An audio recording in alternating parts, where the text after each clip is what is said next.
Traditional approaches to motivate the employees seem to have hit a snag.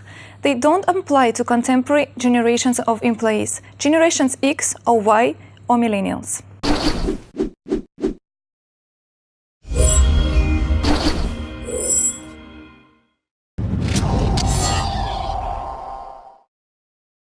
Laurence, to succeed, organizations must attract productive employees and be able to retain them. Can you explain me, please, how do business leaders do this?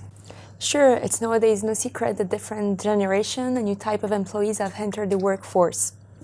HR resources and business leaders struggles with those so-called millennials. Business technologies such as incentive plans are, however, very useful to attract and keep those kind of employees. Could you remind us, please, what was the incentive plan and how they can help for business leaders to attract, retain, and motivate the employees? Sure. An incentive program is a scheme that is used to promote and increase employees' performance. Large but also small companies can use those tools. For example, a performance-based incentive plan will push employees to exceed expectations and to grow the business.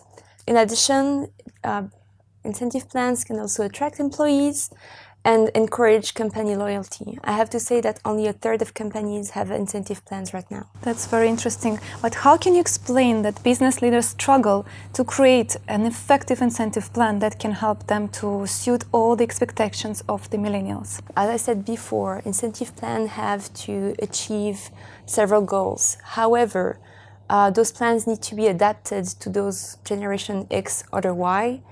And it's sometimes hard for a leader to understand the goals and expectations of those kind of employees.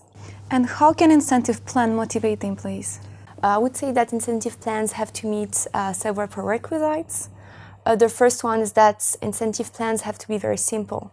So employees can understand when and where the gratification comes from. And if the plan is very simple and clear, the employees can also understand the rationale behind the plan.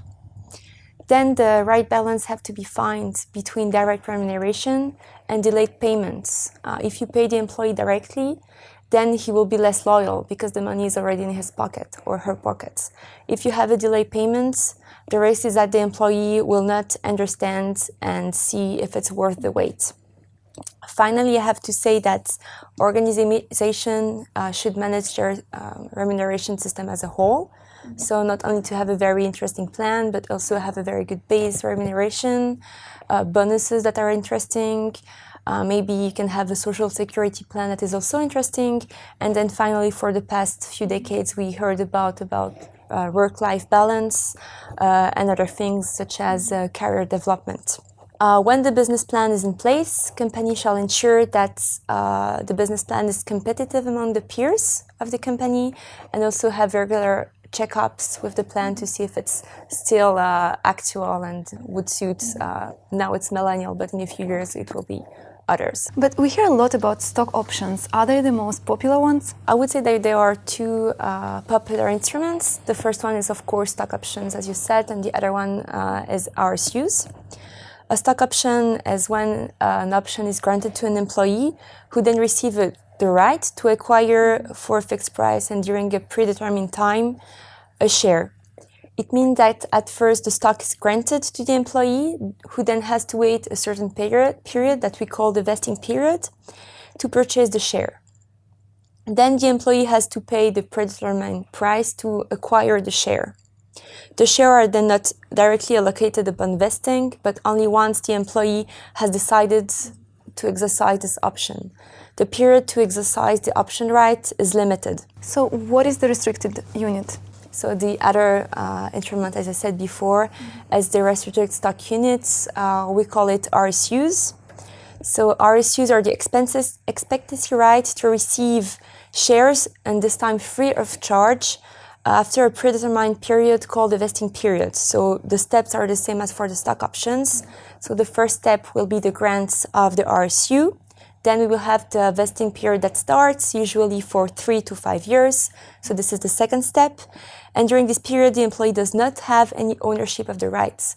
So this is interesting for companies because you don't want to grant a right for an employee who you don't know will stay and for how long.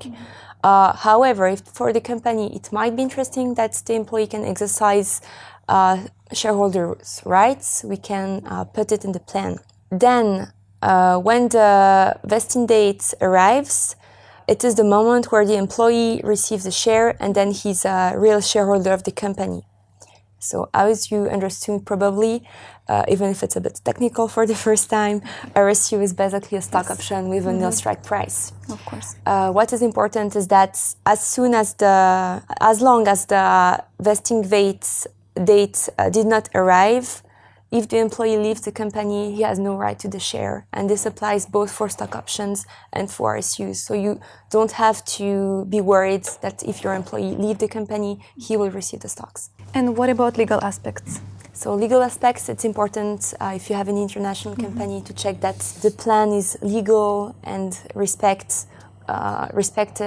in every country in which the plan is rolled out. So it's important to check with lawyers in every jurisdiction. And then when implementing the plan, a proper due diligence with legal professional is highly recommended. And then you need to check up regularly the plan to see if it's still legal in every single country. Thank you, Laurence. Today with us was Laurence Krayenbühl, the Swiss qualified lawyer, and me, Sofia Bisbogina, the journalist of the Expat magazine, with the support of Dukascopy TV. See you soon again.